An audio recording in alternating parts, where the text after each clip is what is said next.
कच्चा चिट्ठा की शुरुआत आज की सबसे बड़ी खबर के साथ। नेटो में शामिल होकर दुनिया के सबसे खुशहाल देश फिनलैंड ने बहुत बड़े युद्ध को बुलावा दे दिया। पुतिन के रक्षा मंत्री ने बहुत ही बड़ा ऐलान किया। दरअसल पुतिन ने 350 परमाणु बमों को सिर्फ फिनलैंड के लिए रिजर्व कर दिया। ये सभी परमाणु बम फिनलैंड के काफी करीब पहुंच गए हैं। जब नेटो फिनलैंड के रास्ते रूस को घेरने में लगा है, तभी पुतिन ने फिनलैंड को बड़ी वार्निंग यहां पर दे डाली है।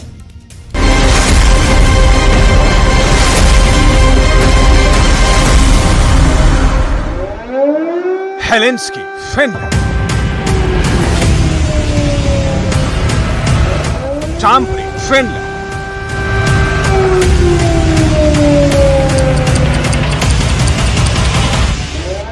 टुर्को, फिनलैंड।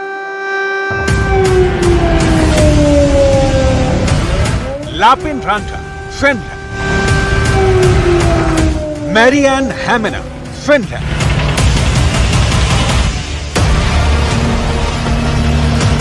फिनलैंड के इन शहरों में रूस के हमले का खौफ समाया हुआ है।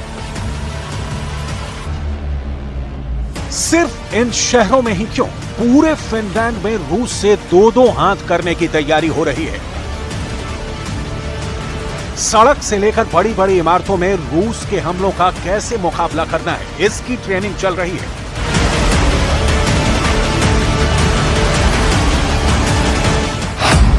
नाटो की सेना, फिनलैंड की सेना, फिनलैंड के सिविल डिफेंस के जवानों ने मिलाकर रूस से मुकाबले का बहुत ही खौफनाक प्लान तैयार किया है। इसका अंदाजा रूस को भी हो चुका है। यही वजह है रूस ने फिनलैंड के साथ साथ यूरोप में नाटो से जंग के लिए एक स्पेशल प्लान तैयार किया है। С учетом вооруженных сил восточноевропейских стран в непосредственной близости от границ союзного государства размещены около 360 тысяч военнослужащих, 8 тысяч единиц бронетехники, 6 тысяч артиллерийских систем и минометов, 650 самолетов и вертолетов.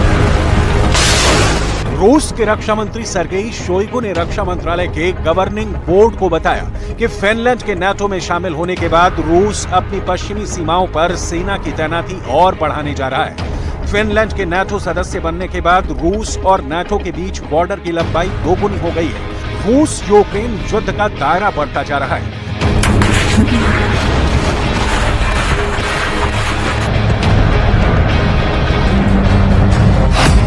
रूस यूक्रेन सीमा के साथ बेलारूस और पोलैंड की सीमा पर दोनों तरफ से सेनाएं जमी हुई हैं, लेकिन अगला नंबर फिनलैंड का है। रूस के रक्षा मंत्री सर्गेई शोइगु ने कहा है कि फिनलैंड के नाटो सदस्य बनने के बाद रूस की चुनौती बढ़ गई है। युद्ध का दायरा भी बढ़ गया है, क्योंकि अब नाटो की तरफ से फिनलैंड में ऐसे हथियारों को रखा जाएगा जिससे रूस पर घातक हमला किया जा सके।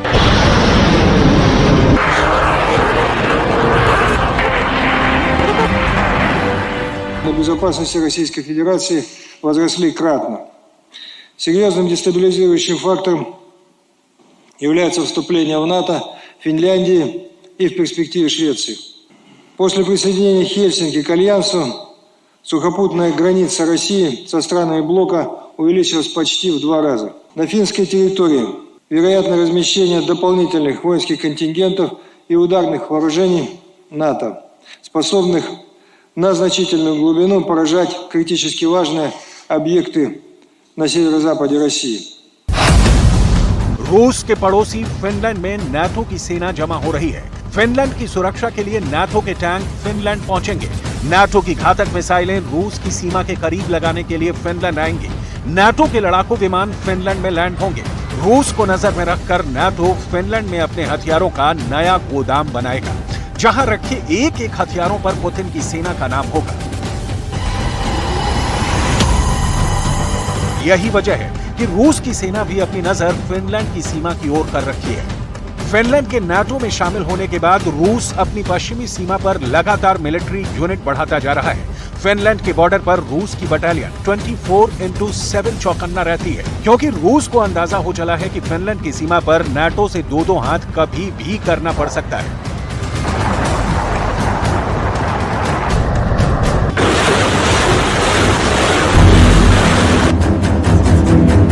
यही वजह है कि रूस के रक्षा मंत्री ने साफ साफ शब्दों में यूरोप में नाटो के खिलाफ अपने विशेष अभियान का ऐलान कर दिया है। यहां तक कि रूस के रक्षा मंत्री सर्गेई शोइगु ने पूर्वी यूरोप के नाटो देशों के खिलाफ अपनी सैन्य तैनातियों से भी पर्दा उठा दिया है। सर्गेई शोइगु का कहना है कि रूस और बेलारूस की नाटो देशों के साथ लगने वाली सीमा पर करीब 3,60,000 सैनिक, 8,000 बख्तरबंद गाड़ी, 6,000 तोपखाने और मोर्टार, 650 लड़ाकू विमानों और हेलीकॉप्टरों को तैनात किया गया है।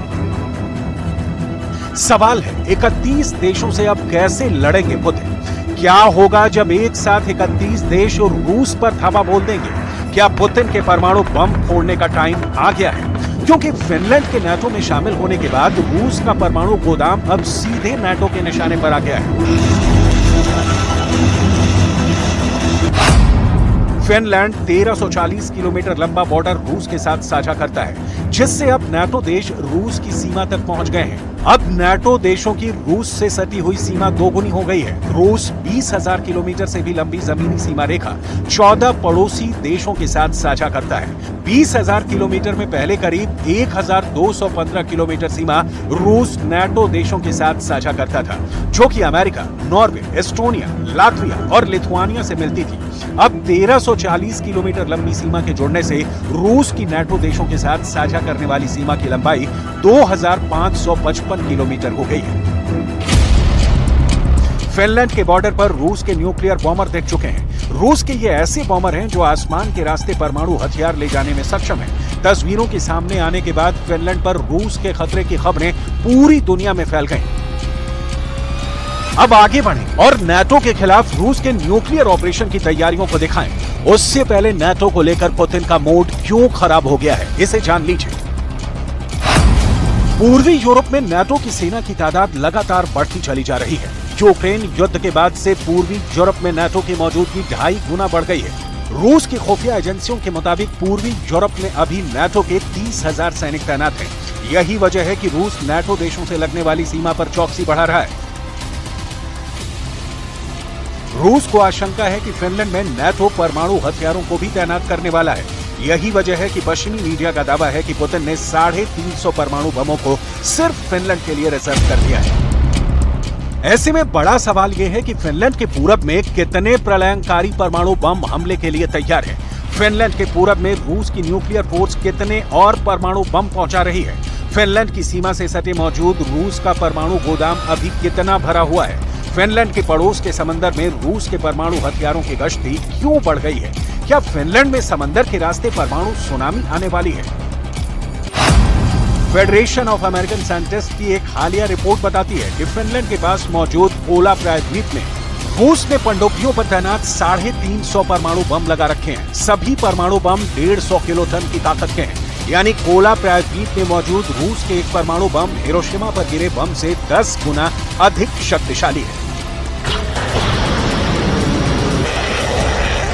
विश्लेषकों का कहना है कि फिनलैंड की नाटो में एंट्री से यूरोप में तनाव चरम पर पहुंचने वाला है, क्योंकि नाटो और रूस की बरसों पुरानी दुश्मनी का सबसे नया एपिसेंटर फिनलैंड बन गया है। फिनलैंड नाटो का एक ऐसा खूनी दरवाजा बन गया है जिसके एक तरफ पुतिन खड़े हैं तो दूसरी तरफ अमेरिका की अगुवाई में दुनिया के 31 देशों की सेना है। नाटो का आरोप है कि पुतिन नाटो का दरवाजा बंद करना चाहते थे, हमले की धमकी और युद्ध के नाम पर डराना चाहते थे। विश्लेषकों का दावा है कि फिनलैंड के नाटो में शामिल होने के बाद पुतिन यूरोप और पश्चिम को डराने की कोशिश में तनाव बढ़ाएंगे, जिसकी शुरुआत रूस ने आर्कटिक में अधिक परमाणु हथियारों की तैनाती से कर दी है। फिनलैंड समेत पूरे नाटो को कंट्रोल करने के लिए पुतिन ने आर्कटिक को क्यों चुना है? आर्कटिक में कहां-कहां रूस ने अपने परमाणु हथियारों का जमावड़ा कर रखा है? आर्कटिक में अधिक परमाणु हथियारों की तैनाती कर पुतिन किस नाटो देश में एटमी कहर ढाने की तैयारी में है? इसे जानने से पहले फिनलैंड के नाटो में शामिल होने से रूस की परेशानी कितनी बढ़ गई है, इसे जान लीजिए। रूस के उत्तर पश्चिम में बाल्टिक सागर के उत्तर में फिनलैंड है, दक्षिण में एस्टोनिया है। बीच में बाल्टिक सागर का हिस्सा फिनलैंड की खाड़ी रूस के लिए काफी अहम है। फिनलैंड की खाड़ी के पूर्वी छोर पर रूस का सेंट पीटर्सबर्ग शहर है। फिनलैंड की सीमा से सेंट पीटर्सबर्ग की दूरी सिर्फ 125 किलोमीटर है। सेंट पीटर्सबर्ग में ही पुतिन का जन्म हुआ था। सेंट पीटर्सबर्ग रूस की आर्थिक राजधानी है। इसी शहर में रूस के ज्यादा अरबपति रहते हैं, जहां किसी भी तरह का नुकसान पुतिन को मंजूर नहीं।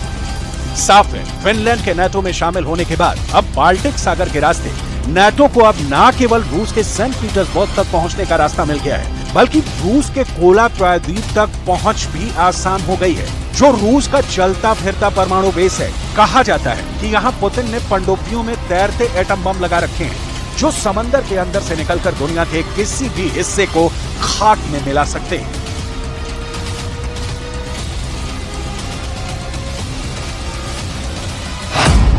कोला प्रायद्वीप में रूस ने बड़े पैमाने पर परमाणु हथियार जमा कर रखे हैं। कोला प्रायद्वीप का छोटा सा इलाका रूस की परमाणु मिसाइल से लैस सबमरीन का पावरफुल सेंटर है।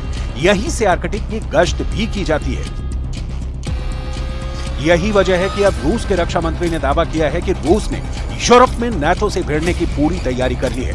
रूस की मिलिट्री डेवलपमेंट की सैटेलाइट तस्वीरों ने अमेरिका समेत पूरे नाटो देशों को परेशान कर दिया है। सबसे पहले आप सैटेलाइट से ली गई इन खुफिया तस्वीरों को देख लीजिए।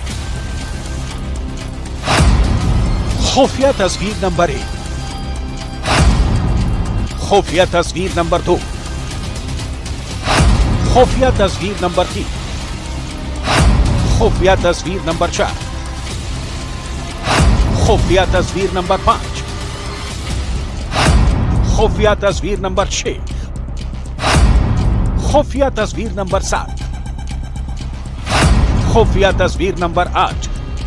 रूस की सैन्य तैयारियों का पर्दाफाश करने वाली इन तस्वीरों ने दुनिया के तमाम देशों की धड़कनें बढ़ा दी हैं। ये खुफिया तस्वीरें कैसे आर्कटिक में रूस के परमाणु युद्ध की तैयारियों का पर्दाफाश कर रही हैं।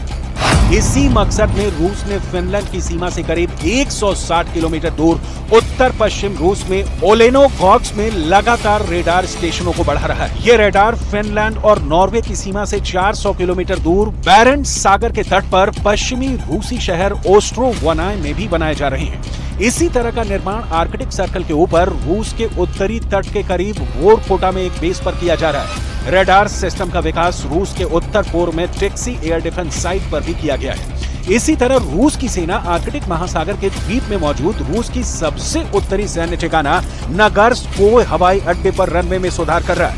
ऐसे ही पूर्वोत्तर रूस की मुख्य भूमि के तट से लगे कोटलनी द्वीप पर बने टैंप एयर बेस के रनवे को भी आधुनिक बनाया गया है। रूसी सेना की यह तैयारी नाटो के फिनलैंड वाले फॉर्मूले का काट माना जा रहा है।